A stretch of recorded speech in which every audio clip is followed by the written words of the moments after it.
Hillary, do you like ghost stories? I love ghost stories. Well, aren't we in luck? Because we got to take a field trip this week to... AXR. Indeed, AXR Mansion north of St. Helena, which has some great stories about... ghosts and prostitution and restaurants and everything that Napa Valley once was and is now. Thank you for saying once was. It's good that we don't have continued brothels going on. Well, not that we know of. Indeed. Anyway, enjoy this episode with Jean Hoefliger of AXR Napa Valley.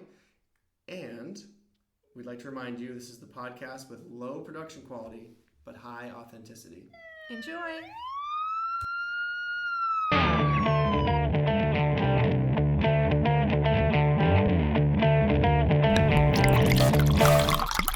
Hello, Hillary. So we have a very special guest today. He was born and raised in Switzerland. He has made wine in Bordeaux, South Africa, and all over many other parts of the world. He has worked at Newton, Alpha Omega, here at AXR, and then consults, which we recently learned in many, many countries. And he's here with us today at AXR. Here at AXR, at this really historical old building that's one of the probably originals in St. Helena. And we were lucky enough to snag him for an hour or two before he goes home back to Marin. So welcome. Jean, thanks for having me. you. You know, in this place that you just told me that your grandparents were married here. Yeah. So you know the place better than me. I wish. So thank you, John. And we have to know, we wanted to say your full name, but there was some discussion on the road up about how to pronounce it. Yeah, we didn't want to do it wrong. Should we both try? So if you try in the French version, Hoefliger, but in the U.S. I asked to be pronounced Hoefliger, like Hoefliger with a ho. I'm not the ho. The name is, but that's all right. Okay. Perfect. Now we got it. I wasn't even going to try. Don't try. But I think you did a great job. Swiss. I was Swiss born, and it's a Swiss German name. So. Nice. Right on. So what brought you to the U.S.? Failure first, because I'm not really smart. I only have 2 brain cells. So, no, I mean, seriously, that's how I started in wine. Mm-hmm. I was in law school, and I was playing cards and drinking wine, and, you know, understood the message fairly early on that law school was not for me, and so went into wealth management. And at the time, I was really looking what to do to find my way, in life. And my godfather found me an internship in Dry Creek at Michel Schumacher. And so I started on the Sonoma side. And I came here and really enjoyed that entrepreneurial, really creative way. Because I think that the U.S. often compensate for their lack of history in the wine industry with more resources, entrepreneurial energy, and they do that on a lot of subjects. And so we not only we catch up most of the time with the rest of the world, but we actually surpass the rest of the world. And I really enjoy that. And so as soon as I did all the studies and degrees that are useless anyways, but that's a whole different ballgame, I'm like, I want to go back to the U.S. And so because my mom's American, I had no visa issues and I have the citizenship. And I said, okay, let's go back to Napa. And so I went to Newton, and after about 5 years at Newton, I started Alpha Omega. Very cool. Another very well-known brand in Napa. Mm-hmm. Yeah. It's a great brand, great place, and it's really fun to see it grow. Yeah. You know, because when we purchased this from Michel Perret and Claudine, right? It used to be Napa. Domaine Napa. Yeah. And then Quail Ridge, right? Yeah. And so who was Quail Ridge before Domaine Napa? Or after Domaine, Quail Ridge was just actually leasing the place. It was a brand that was just leasing the property to Michel, and when Quail Ridge went belly up, he maintained it with a brand called Esquisse to maintain the permit active, and was looking for somebody to purchase the property, and we started that and did that. So it was cool. Right on. With Robin and Eric Sklar, who's the St. Helena guy too. That's right. So very tied into St. Helena, very tied into the community and therefore the police log. So. What do you enjoy reading the police log? Honestly, I enjoy it for many different reasons. Because there's a lot of fun in it. Mm-hmm. You know, in small towns, police logs, it tells you a lot about how much activity. Because the policemen are there, for me, a lot for dramatic situations. But these are usually not most of their times, right? Mm-hmm. So you have also funny stories, and I think in a community like Napa, especially St. Helena, you have these more localized, police emergencies that are part of their lives, and we need them also for that. But sometimes they're kind of funny. Like in French, you always say, "Oh yeah, they had to save a cat from a tree, right? That he couldn't go down, the firefighters and stuff like that." So you have all of that, but you have also time, fires being one of them, obviously, firefighters and the police, or robberies or accidents and stuff like that are extremely serious. And I like that kind of combination of both. Yeah, nice. Like a combination of how you have been between the United States and Europe and making wine in both places. And Because it's two very different culture, different soils, different, and you know what the French use as terroir, which is for me the interaction of a climate, a plant, and a soil, but also the people, right, surrounding it. Is very different. So everything ultimately is different between places, and I think that's what makes wine so beautiful in society, because the diversity of society for me is its wealth. So by seeing police report, you also see that diversity, right?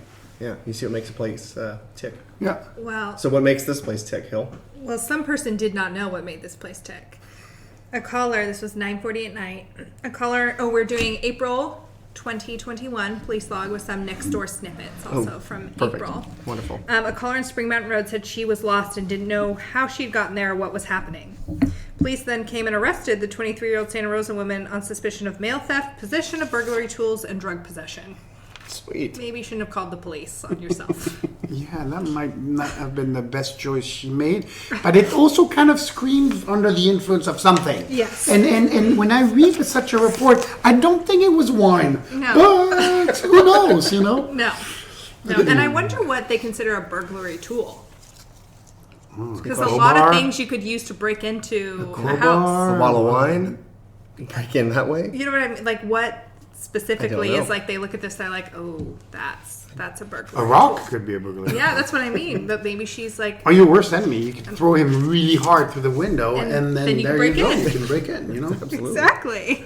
Or you could be really confused for a long time if this happened to you. This was on Saturday, April 17th at 9:35 in the evening. Someone rang a doorbell on Signorelli Circle and then drove away, leaving an empty Starbucks cup on the porch, which will forever be in that person's mind, renting space for free.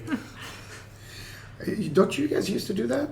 Doorbell bitch. Yeah. Yeah. But it would be Yeah. something more interesting than a Starbucks cup. Oh, I remember a funny story. So I was in love when I was about 7 years old or 8 years old with a girl, and I was way too shy to tell her. And I remember that I stole a bunch of tulips in the garden, and I was going to leave it in front of her door.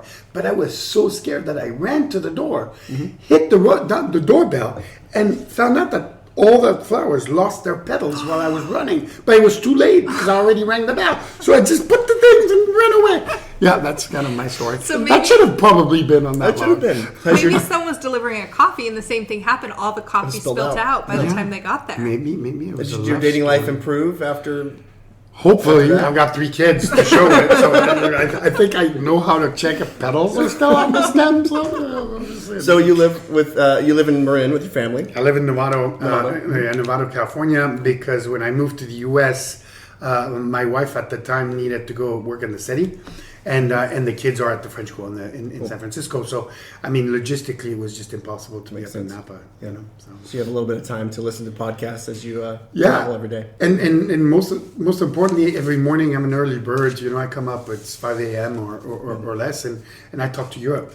So I talk to my family on the phone on the way up, and then I do take conference calls, you know, at night on my way down, and it actually works really well. It's opposite of traffic. There's rarely a problem, you know. So yeah, no, I like it. So in addition to all of your consulting and winemaking here, you also do a lot back in Europe too, in Italy, and you were saying you were in Tuscany for for a short amount of time, 48 hours, actually, for the first time in 14 months, a week ago, 10 days ago, because I was not allowed more than 100 hours because of the pandemic and quarantine issues to go to Tuscany. So yeah, I tend to travel. And you know, as a winemaker, it's a fun fact because people sometimes forget the fact that you have one shot per year. You follow a vegetative cycle. So, I mean, I'm 48. If I'm lucky enough, I have 30 vintages. You need to learn fast. So, by multiplying the number of places you make wine at, you learn faster. You're exposed to more different problems, right? Just like cops. You know, they have all these calls. Some of them are weird. Some of them are dangerous, threatening. Some of them are fun. And the winemaker is exactly the same. You just learn because of diversity. Yeah. Where's your favorite terroir? Your favorite place to make wine?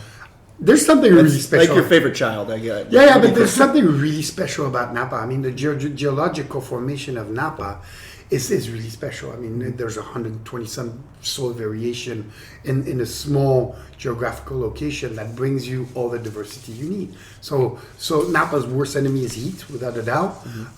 But it's everything for a winemaker to be proactive and not reactive. So honestly, Napa has something special, and it's really funny to see it because Napa has been on the map for now a much longer time. But it's not a joke anymore in the wine world. That's why I think you're seeing so many foreign investment in Napa. People realize that there's something special about this place. And it's also what needs to be protected, right? From us, from Americans, from locals, from you guys are both born and raised here. It is ultimately your heritage. And I think there's a fine balance between business and protecting the asset, for the legacy. Definitely. Yeah. Well said. Well, some people do forget it's an agriculture area, though. Yeah. A caller reported what sounded to be a helicopter near Stockton Street. The dispatch said it was probably just vineyard machinery. What time of day? 5:35 in the Five. morning. What could possibly sound like a helicopter at 5:35? Wow, maybe a frost machine. Surprise! but they do, and they do a lot. And even people that have been living here for a long time, sometimes they forget and they're like, "Oh, I heard helicopters this morning." No, you probably didn't. Not so much. Just so much, but that's all right. So it's part of the nuisance. But we had little frost this year in France. They had a huge frost. Really? In Europe, they had massive frost, and they lost up to 60% of their crop. Wow. On a few days, actually, during the month of April. So. Wow. Jeez. Does that happen a lot in Italy too, or is it most? Yeah. So where I consult is closer to the sea, so usually it does not happen. But this year, you're right, we lost about 20% of the crops. Same thing. It was a really cold front, and the plants, were already. Bud break was gone, and they had 2 leaves, and there's not much you can do. I mean, in Europe, most people don't use wind machines because it drops too low for wind machines. So they put candles, like massive crock pots, as we call them here, right? But over there, it's not. You're not allowed to burn oils and stuff. So they have specific candle, and then you put 200, 300 per hectare, and you just raise the temperature of the environment as much as you can. Interesting. So I have a viticulture question. The styles in the way we trellis and grow the grapevine here in California versus France and Italy. France, you see a lot lower, right? Because it's closer to the ground, picks up more heat. Correct. When it's colder. Here, we tend to be a little bit maybe higher up with the vine, the way we train it, because it is hot. But then some people here are doing the French way, right? Where they have the low vine. What's your take? Well, it depends on your soil first, and your heat reflection of your soil, therefore your soil composition. It also depends of labor. For a very long time here, we also planted high because it was out of ease of labor. If you go to France, and especially Bordeaux, in the vineyard, they have these cool little kind of elevated skateboards almost with big wheels, so people can work on the vine sitting down and not having to break their back, right? But here you're absolutely right. It's elevated because of heat, because of air circulation, because frost, for example, is a great example. Even on the opposite side, right? The lower trained vines have a tendency to trap air and limit air circulation. And here we're looking for more air circulation. But you're right. I mean, Opus is a great example, right? Michael, at Opus, they usually are smaller, but in more density, right? So what they think, by having that density and lower, that the reported shade of the vine themselves is going to cool down soil and the plant next door, right? So what I call the reported shade has a bigger impact. Sure. I mean, there was a coyote scene at Miley Park Playground. There's a lot of Miley Park this police log. Coyote Do scene. you have any? I do. I actually, there's a report of fraudulent activity in a bank, and I think that's kind of interesting. Is it due to pandemic that people are more fraudulent or not? Like, for example, it'd be kind of interesting to see if hacking, internet hacking has raised during the pandemic because people are more at home and trying to, to do these things more. They have more time to Yeah. figure it out. it'd be kind of interesting. Maybe I become a hacker next, just for the fun of it. Well, we all picked careers of essential workers. So Yeah, I know. Right. There's one that I really on Thursday, April 10th at 3:46. There's some graffiti that were found, at Main and Grayson. It's funny because for me, and the reason I wanted to speak about that, graffiti can be seen as a nuisance, and it is for me, especially in a rural or on old buildings. I think it should be a crime. But in a lot of major city, it's street art, and a lot of these artists actually use that to express themselves and to be seen because they can't afford to be in a museum or in a gallery and stuff like that. So in the case of Saint Helena, for me, it's too bad because it has no place. But I can understand that these people, and one of the reasons I say that is somebody really close to me in London, in now Paris, is a street artist, and he's like, I always have dreams, sometimes nightmare of getting caught but that's his art, right? So you're That's saying you're friends with Banksy? I am, unfortunately. Can we get him on that? Can we get him on here? But he's in Europe. We're good. We're safe. Okay, We're safe. And it's their way of expressing themselves and producing their art. So I think it's kind of an interesting one. That's really cool. And then of course, the eternal March 31st, 11:45, possible drunk driving on Highway 29. Oh, that never happens. But it dramatically changed, and I'll let you know. With Uber, Yes. with Lyft, how can you justify this anymore? That's my can't. problem. You can't. No. I mean, you have all the ability to move. I live in Marin, right? So it's fairly far away. But you know that when you have a big dinner with a bunch of clients, and I don't drink at work, never. And for me, it's intimacy, so you do it at home. But I'm not going to take a chance. I'm just going to have an Uber drive me home. Yeah. Sure, big deal is going to call you. It's going to be a lot cheaper than a DUI, whatever, though. stuff like that. But the price and of course the life of others. So. This at 6:16 on a Thursday night, a woman said her husband wanted to drive after drinking, and she was preventing him from leaving. Good for her. Sorry, I cop. applaud her, but very I nice. wonder what the police were going to Can't do anything about that. No. I mean, High five. they can probably seize the keys, no? Can't Maybe. they? I don't know. I don't know. I don't know. I would seize the keys. I mean, with wineries, you're exposed to that. And I actually was in a situation where I actually drove the person back to their hotels myself because it's just not worth it, right? It's just not worth it for them to ruin their lives and somebody else's. So I mean, it was pre-Uber, right? Yeah. And so you just take them to their hotel, and they'll find a way to come and pick up their cars, the next day. It's just not that hard. So tell us about AXR a little bit as we get into that. So what's the history and of this building and the place? So it's a brand actually that we started in 2013, and then we bought this property and this winery 3.5 years ago. And AXR is next to Brasswood on Highway 29. And in historical, it's an 1870 building. It was actually a lot of things. It was St. Helena's most popular restaurant for a while. It was actually St. Helena's brothel for a while. And it's My haunted. grandparents got married here after that portion. Not during the active Not during the active I feel brothel like they would phase. be really fun party guests, though, at a I think wedding. I'm sure it would be great. Yeah. The guests would all leave very happy.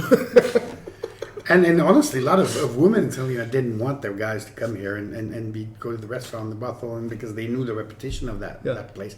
And when we went to sign the documents, it was actually mentioned that it was a haunted. In the document, it was disclosed, and so we looked into it and saw a lot of different documents of different pictures from previous owners, and since then. The staff has experienced a lot of weird things. Well, let's hear it. Let's hear the Yeah. story. They leave all the doors open, they come back, everything's closed. 3:00 in the morning, 2:00, Bulgarian old music comes on Hungarian, sorry, because one of a person that was here was Hungarian. There's a family that lives in one of the cottages, and the girls often say, "Oh yeah, grandma comes and sit by our bed in the night very often." And you're like, Grandma who? Oh, she has really long hair and stuff like that. She's very nice. And so there's two ghosts, the man and the woman. And the woman, one man was actually murdered on the property about 200 years ago or something like that. And so, they're here. They're fairly nice. At a tasting, a glass traveled The table was dry. The surface was flat. In front of 4 people, a glass traveled through the entire table. So there's a lot of things. Like staff members, they go downstairs to grab bottles of wine and stuff like that, and they feel tapped, they turn, there's nobody behind them. So, Oh, my goodness. Wow. This is right up our alley. There was an actual murder here. Yeah. Do you know any more details about that? No, I don't. We'd have to look into all the archives and stuff like that. But We'll somebody have to. got shot here, Maybe it might have been that one that Scandalous. we had read about. We did. We read the about a 1800s, murder, yeah. and a reporter did a very detailed descriptive descriptive job. article about it. So we have all that data if you need. Cool. You know, I can put you in touch. I mean, they have all that, the articles that came out of that murder and Cool. stuff like that, so we can send it. And what was the restaurant here? Do you remember anything? I don't It was remember a- what restaurant, but we have a copy of the menu, Huh. and I think it costed like 75 cents for a meal, and then it was $1.25 for a night at the hotel plus a meal. And you look at this, you're like, where did that go? I can't even have coffee for that price anymore. So it's pretty cool. You know, it's really, it's beautiful, and when we came in, because it's a historical building, you cannot change anything on the outside of the structure, right? You can decorate it differently, but you have to maintain the windows that are historical and all of that. So it was really fun to have that part of the valley, because a lot of people don't understand how much the history of the valley has been like that, right? And so it's really, there's a vibe. I always say to people, we have a fairy circle up there, which is just a bunch of trees, you know, that grew around the mother tree when it died, and the vibe of this property is really special. It's different, very relaxing, and we hear it from customers all the time. They just love coming in here and hanging out, and I think that vibe of history and calmness in a way is pretty cool. Very neat. Yeah. Very neat. Gigi Mondavi we came tasting here because she's a member here, one of our past guests, and she's a member here, so she knew it, but our whole group of girls thought the same thing. Like, the wine's incredible, the atmosphere is awesome. It's like this mix of a little modern, but you do have the historical touch, but then you have the redwoods coming back, and it was So an cool. awesome So experience. And that's the reason why I poured that wine, because I knew you were going to ask me about that wine. Well, because I think in our world the sense of place is huge, and so what I love about this wine that I poured is our single vineyard from this vineyard. We call it the V Madrone in honor to the previous owner, the V Madrone vineyard, and it always has touches of sappiness and herbal notes due to the proximity of the woods and of these redwoods, and for me it's a really amazing sense of place. So it has that Napa ripeness, especially north Napa ripeness, but it's always balanced with that spicy herbal notes that you get from the sap, actually, and you know, bringing the sap of these trees into the vineyard with wind at different time. And for me, it's something that is cool, because I mean, wine sometimes gets, when it becomes manufacturing, you know, some people have tendency of erasing difference, and I think that these differences are absolutely key. And So- each year is a different snapshot in history, right? Yeah. Man, well, this is great. It's so well balanced, but bold and smooth, and it's amazing. And what other wines do you make here? We make everything from Sauvignon Blanc to a bunch of different single vineyard, from Vimadrone, from Tourlon, from Sleeping Lady, from a lot of different plots, from Denali, which is above Joseph Phelps. We make Syrahs, Petit Syrahs, Zinfandel, Sauvignon Blanc, and Chardonnay. So quite a few. The full Syrah. gamut. Everything. Cool. Yeah, because I think, you know, we position ourselves by being Cab, because King of the Valley is Cab without a doubt. But then for your members, it's kind of fun to have other things to show, right?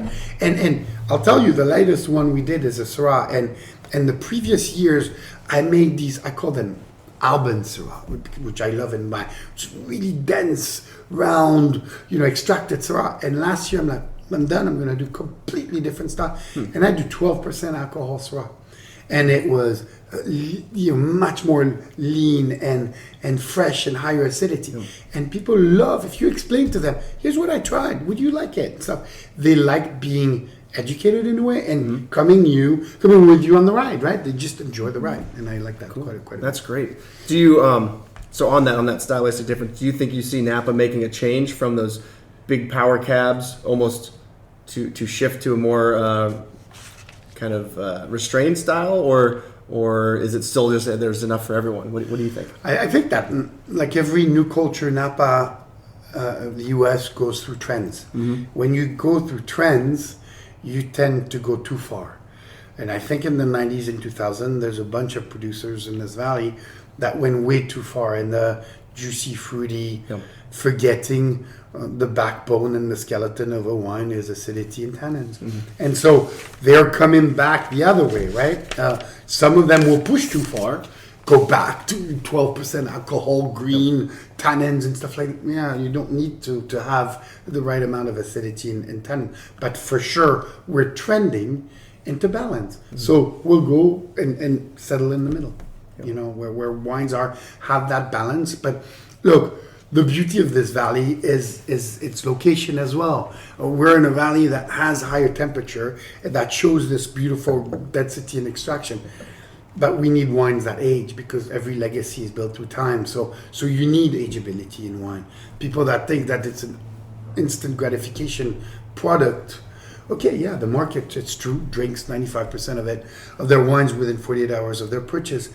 But if Napa wants to be positioned as one of the greatest, we have to have ageability as part of our story. So you need to be able to make wine that can drink at age 0 or 20 years, depending on the consumer's taste, not your own. And I think so. As a winemaker, how do you balance that? With a lot of things.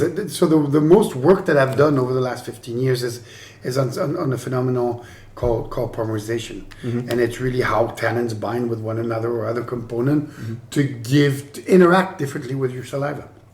It's completely natural and stuff, but by binding these molecules in a certain way, you get a little bit more silkiness early on. But these are also molecules that are much more stable chemically. So you have an earlier access wine that doesn't really change with time. So I started working with polymerization, barrel fermentation, and all the tools that you have for that polymerization thing 15 years ago, and now I think I understand a little bit better how to do it. The next phase, the next chapter in a book is never to go, as I said, never to go too far, right? So I don't believe in perfect wine. So I always find faults in a wine to fill. There's perfect bottles because you had them and drank them with your best friend, with your lover, and you're having a great time. But perfect, there's always improvements that could be done to a wine, I think, and so you always look what's the next chapter. And for me, it's really finding integration of freshness within that density. Nice. So we were talking about polymerization. This is getting detailed. I really like this. Is that like the anthocyanins and getting those to? So it's how do you extract tannins, anthocyanins, and make them attached to one another. I feel like I'm in an organic chemistry class cool. again. This is good. Can be bad. That's exactly what it is. And so to make those approachable early. Yeah, you polymerize it because ultimately what it makes chains that are longer. Yeah. And your saliva enzymes don't react with that, so it actually feels smoother. If you don't polymerize, they stay fairly angular, these tannins, and so your saliva actually feels them much more. And it's really funny because in a bottle of wine like that, I have probably 2.5 times more tannins than Bordeaux, but it feels 10 times smoother because of that. Wow. So without giving any trade secrets away, how do you do that? Do you do barrel ferments? Do you do... Yeah, barrel ferments. Okay. I was the first guy in Napa to barrel ferment. Tell us about that. Well, because I read that 95% of wines were consumed within 48 hours of their purchase. And I'm like, I cannot make a wine that can only age. And so Roland and I started in 2001 up at Newton to experiment barrel fermentation. We popped the head of a 60-gallon barrel, 225 liter, and exposing the fruit earlier to wood and to air to try to work that, and it worked fairly well because I think half of the valley is doing it now. So obviously something worked, in this. So that's one of the tools of polymerization for sure. Good. Well, I remember Tom Rinaldi he can always tell. This is what I'll say. That was barrel fermented. That's my Tom Rinaldi impression. So he was our second guest. So first guest. Oh my gosh, our first guest. Well, yeah, after ourselves. Yeah. So Tom was our neighbor at AO on the other side of the street, and when we first started, and we invited him over, and he tasted the Sauvignon Blanc I was making from the vineyard in front of the winery. And right away he says like, do you use New Oak? I'm like, no, only he's like, even use 5%, but use 1 barrel of New Oak just for that hint. And since then, I understood that the guy was there for good. He's a guy that is not hiding his secrets or his knowledge or his experience. And so we became friends for forever. He on the different projects, we always talk, we always stay. He's a member at AO and has been for a long time. He's just a really nice, great soul. Great soul.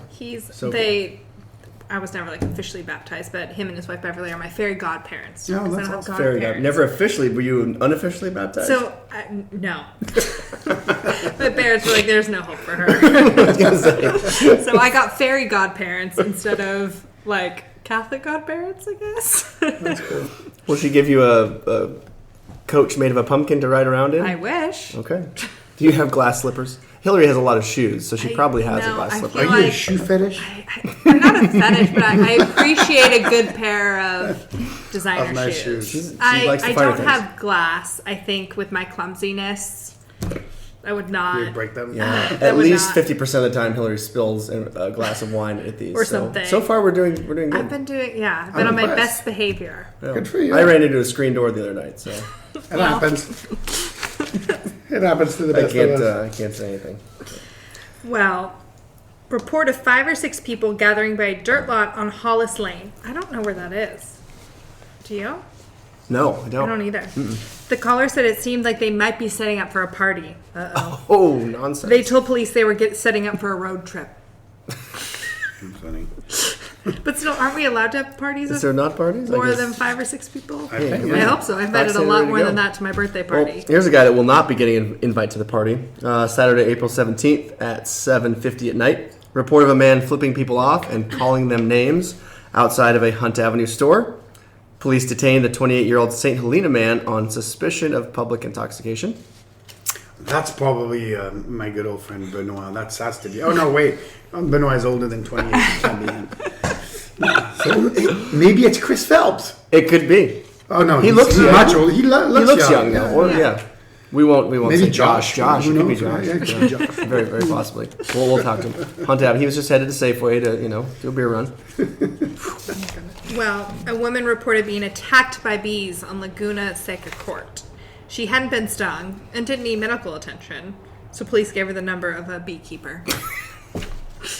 Thank you for that. Why Unsolicited do you call information. Why do you call the police? I wonder if, the dispatcher has a Rolodex, like beekeeper, raccoon catcher. You have to help Public everybody. works. Yeah. Rattlesnakes, whisperer. Yeah. Yeah, It's like all risk. They do everything. That's a good transition to Next Door, Oh my which gosh, talks yeah. about all the. Are you familiar Is there a with next door in Nevada? No. It's a website or like a kind Not of that I community know. platform. Oh yes. Yeah. Yes. So Yeah, I know someone had posted about a raccoon being in an illegal cage, and this thing got.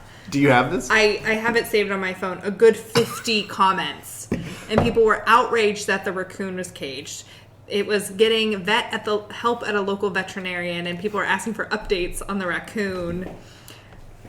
I may be a little. This is going to not be with the popular opinion of this thread, but I remember growing up, if there was a raccoon, Fish and Game came and trapped it and took it away for us. Yeah, took it away to a raccoon farm. Well, How far away? I thought like We'd be happy for him. but I mean, To go see his family again. I don't think people realize how mean they are. They're very mean. Raccoons are horrible. Yeah. They kill all the chickens. Yeah, around. and They're like really around little horrible. kids and pets, Yeah, I was like, no, you they're super aggressive. cage that thing up. We're probably going to get a lot of hate mail. You know, we had a bear here on the property, so Really? cool. Yeah, California bear. So they're all around, and Oh, my they goodness. moved quite a bit with fires. And Yeah, have stuff, you seen right? things pushing down off the hill? Mm-hmm. Yeah. Because so tell us about the fire. It came within Mountain feet. lions and Feet of the the- fire came literally to the property. It was on the property, and thanks to these amazing firefighters, they were able to stop the fire and from progressing, which was a miracle, to be honest with you. And yeah, we've seen everything from bears to mountain lions to everything. So, yeah. Amazing. Did you see something on next door here about goats? Yeah. Somebody, 2 goats were found running down Highway 29 by Basswood. So it's almost there. I mean, we're kind of neighbors to Basswood. If I had known it was there, I would have kept these goats because they're really useful for many things. Good. Yeah, they can. They can help you get rid of weeds and everything. Yeah. But that's a strategy and a technique that I see more and more that I really enjoy. When what do you think? People it's awesome, and the cost is actually fairly small. To have sheep and goats come in. There's a bunch of companies that we use at different clients, and they just come in and mow all your weeds. And in a drought year, it's even more important to do it early, so you don't want the plant to be in competition with these weeds. So you just leave these sheep for whatever 24 hours, and it's gone. I'd like them for my backyard. In backyard, you wouldn't have to mow your lawn. Not that you do anyway. But the weeds in between the bark, I think they make friends. I have a little lab. I think they would make friends with him. And be like a children's book about a farm. It's your house. Dream come true. So in a drought year, because we haven't said the D word for a while, drought. Discount or drought? Oh, got it. But do you think that'll change the wine? It obviously changes yield in the vineyard. Do you think it'll change? For sure. How do you feel about the wine quality that comes from? Well, the problem with drought years, it's usually early, and the problem with Napa is sugar accumulation is too fast. So sometimes you have to let it hang for phenolic ripeness to happen. But usually, you're absolutely right. In a drought year, you also have lower yields. When you have lower yields, you have tendency of a little bit faster phenolic ripeness. It's again, I think it's the job of a winemaker to adapt to what he's given and maximize the potential. And I wouldn't do monster wines on a drought year. Quite the opposite. Try to work more on the elegance, on the balance of wines as far as picking decision and winemaking, because you have to compensate that. But the drought this year is fairly severe, and the reason is for all the people that have ponds for irrigation, because we had very little big rains, none. All rains were really small and spaced out, so you had no runoffs. Everything was directly absorbed by the ground, so your aquifer is probably in a better shape than ponds. But ponds are at 30% of their capacity on average, right? On average, what I see through different clients. So you're going to have to either not irrigate for part of the season where we usually were, or find different ways to import water, or God only knows what. Yeah, for sure. Especially out like Charles Valley, Pope Valley, like we were talking about. Like that's hard to get water out there. Yeah, it's difficult. Well, on a residential standpoint, the water is. Yeah, and then the St. Helena water bills. You're lucky you live in Nevada. Your St. Helena water bill would be about $500. Plus, they might actually cut off. I mean, I think the state might look at no irrigation, no garden irrigation. The way they did way back in the 90s, where they actually stopped irrigation, no pool. You're not allowed to refill your pool. There was nothing. I know I am, and many of our family friends are showering with our buckets in the shower to go water the garden. Currently? Yeah. Oh my God, Hillary. Yeah. You don't do that? You're very green. That's good. That's very good. That's nice. Honestly, that's awesome. I just haven't. That's awesome. Yeah. Yeah, my mom does it too. Wow. Yeah, it's a thing. All right. You get like those big painters buckets from Central Valley. No. It's same thing. Yeah. You're when you wash your dishes. Yeah, you put a little tub underneath. Too bad we couldn't catch any rainwater, because you could use your hot flow from your roof to capture some rainwater. But yeah, well, not this now year. We know why your water bill is so high. Yeah, we do, because I just stay in the shower for too long. I can loan you some buckets. Don't worry. Thank you. Yeah, I've got plenty too. Because we use them for micro fermentation during the fires. So we have hundreds and hundreds of buckets. So just let me know. Yeah. Well, there's another topic, micro fermentation after the fires. So you guys obviously did a bunch of tests and did micro ferments to see if you could pick up any smoke. How did that affect your winemaking this year? I'm 0 red. No red. 0. And all the clients that I make, 0 red. Okay. I mean, that's not true. We did one that was picked fairly early south of Napa, and that will work. But most importantly, for the most part, it just didn't work, right? Yeah. Because these volatile phenols got penetrated where they're too long, and between the 3 consecutive fires, you were done. Yeah.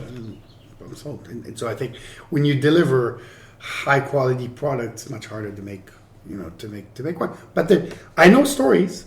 And they're friends, so I have to trust them, and I do. of people that didn't have smoked tank. I mean, I make wine for a guy on Silverado Trail, and I just started, but he says, look, this is my land 2020, had no smoke tank. Yeah. So- No, we did all our tests in Rutherford, and we picked before the glass fire. Mm-hmm. And There you go. those came back good. But yeah, I think anything after the glass fire is you're taking your chances on. Yeah. So yeah.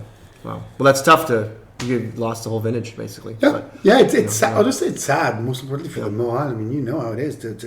If you put your energy, your soul, and your feelings into something through the year and stuff, and you're excited.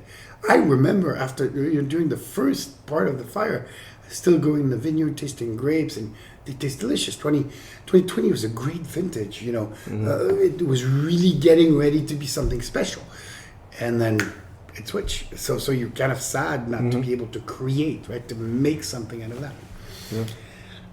You don't have a choice. Nature decides. Yeah. You know, Hey, like what nature they say? decided to only give me 2 brain cells. So I can't do anything Rub about them it. together. I wonder if there's a way to prevent like smoke taint. Like this is so unrealistic. What if you had like giant fans like going through the vineyard to We like? do have a giant fan. I know. but Well, for frost, but just to get the air circulation. I don't know. I just think it's so pervasive. It just sits there and it just. Yeah. It's Plus, the amount is so the big, amount- right? yeah. I mean, if you Capacity. look at satellite pictures of fires over here during the 17 or 20, you see how vast it is. So, It just sits. It's like I a guess- well, I honestly think it's going to be much more. How can we remove these compounds, winemaking wise, technologically? And we're looking, and so are the Aussies, and I'd really finding ways. I mean, it's amazing.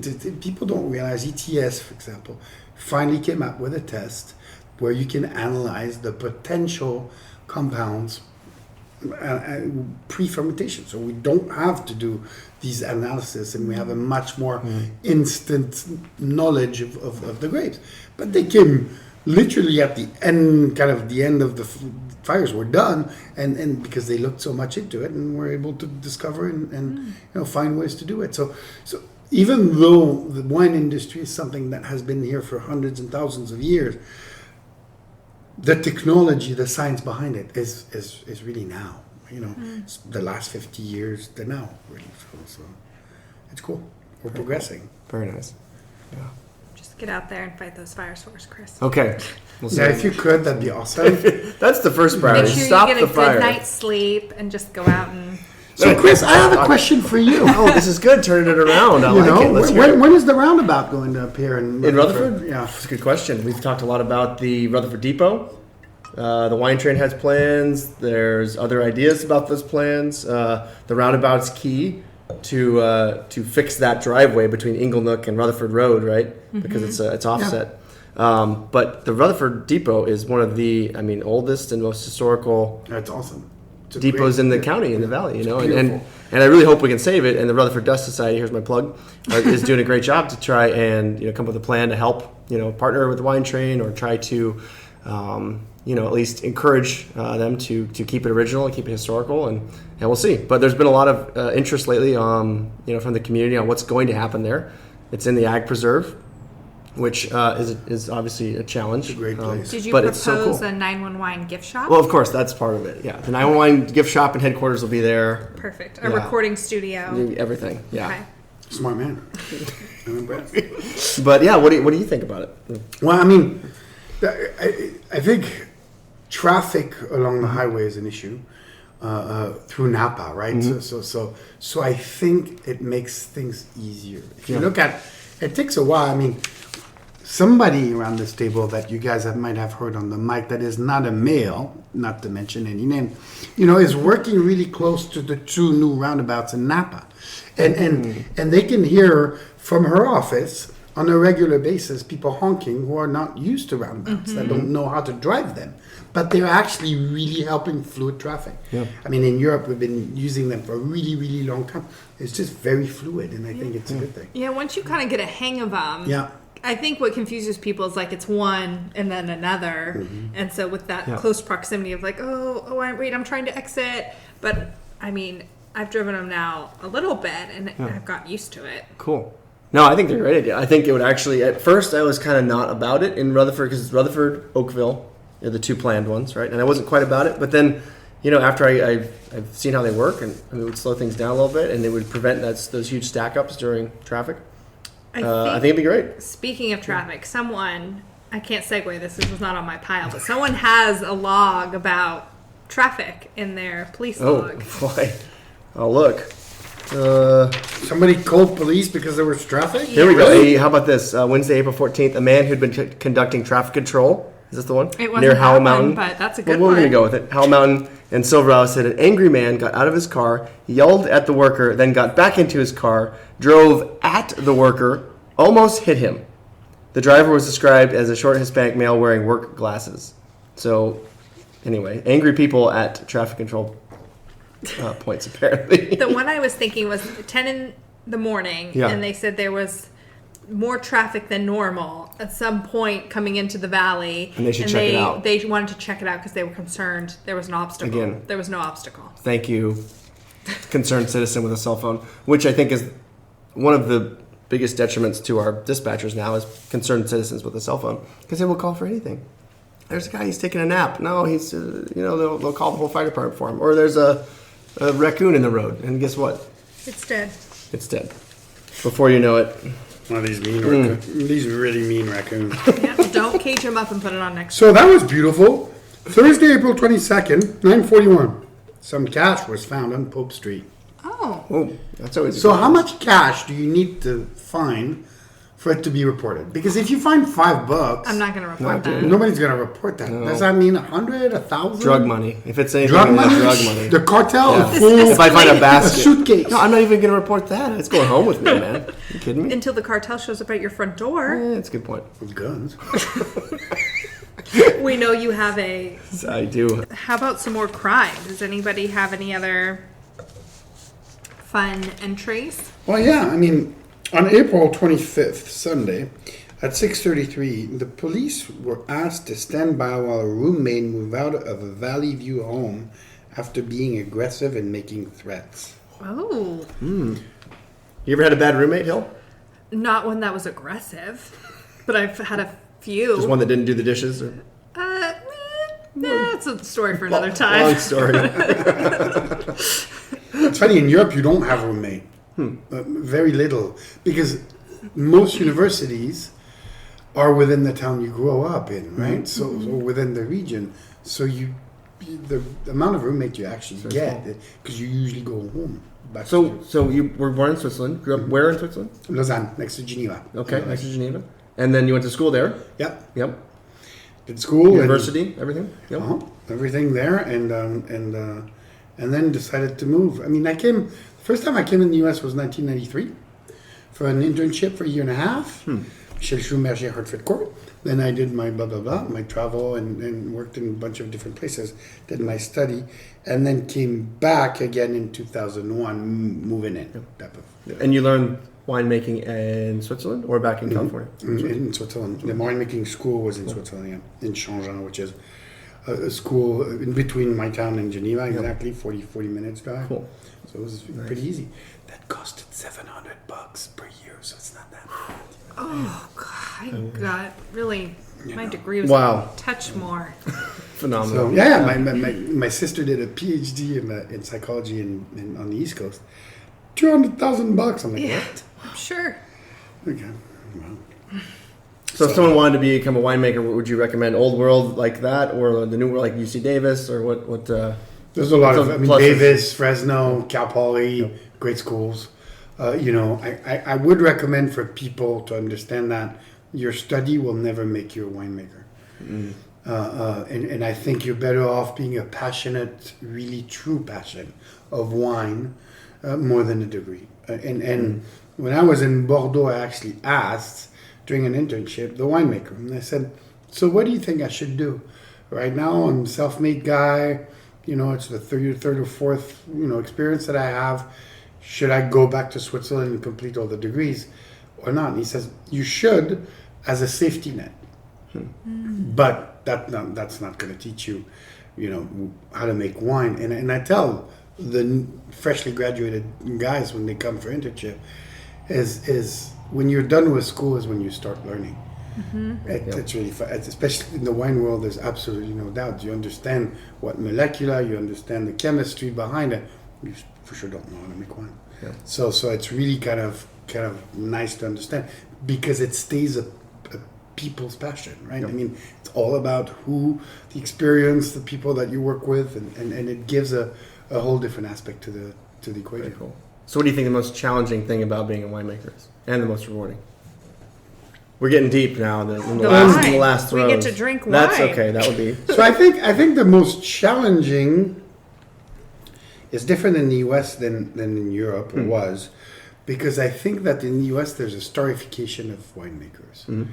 In Europe, it's mostly the owner.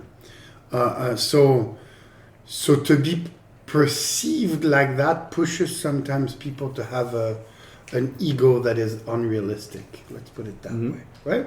So dealing with people's ego, I think, is probably the hardest, and the most gratifying is to create a product for me that brings happiness. I was telling you that I don't believe in a perfect wine. My definition of a perfect wine is a wine that will be loved by anybody who puts their lips on it, independently of their mood and the place and the time they do it. So that's for me what a perfect wine is. We all know it's impossible. So that's where it's beautiful. It's just you keep on improving for me, and until I make a wine that every single person that drinks says, "Oh my gosh, it's the most beautiful thing I've ever drank." Cool. At least that's how I go. You know. I like that. So if we wanted to get some of Yeah. these beautiful wines, How would we go about doing that? Or you could just call me, 707-227-6244. That's my cell. Text me. I'll arrange. I'll come and have a glass of wine with you. It's much easier than anything else. Don't worry about it. Just give Best me a sales call. pitch ever. That's literally my cell phone. So text me if you have a question of wine, any wine. I'll answer. I love what I do. So, but if they wanted to come to the property and do AXR. it, Text me. You're fine. 707-227-6244. Now you can just go to xrnapavalley.com and you'll call the winery, obviously. But I'm serious giving my cell phone. People are so often intimidated when you make wine for a living. It's quite the opposite. Nobody can be wrong in a wine because it's taste. Some people don't like the Blue Period of Picasso. Some people pay millions. Some people don't like Ferrari. They like Mercedes-Benz. Some people like a movie or not, the dish and stuff. It's very subjective because it relates to taste. So for me, it's kind of like, let's enjoy. Let's criticize. Let's talk about things. And for me, that's the real beauty of wine. It's the social role that it brings, of bringing people together, exactly like us three today, talking, spending time. Not being rushed, not being running after text messages, emails, and stuff like that. You have time. And the beauty of wine, I think, is time. I so love well that. said. So well said. There we go. Sean, thank you so much. Pleasure. This was really Thank fun. Thanks for having me. Yay. We'll do this again sometime, and With thank pleasure. Cheers to you. All right. Cheers, Cheers, thank everybody. you. Cheers to our 2021 grape season. Yes. a better year. And it's going to be tough to beat the other side. But, Can't get worse. Knock on wood.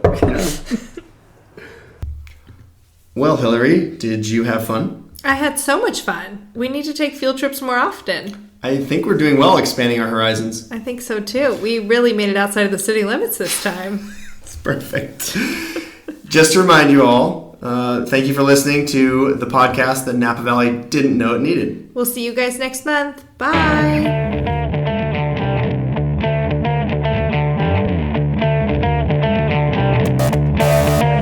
2243, you enjoy your evening and be safe.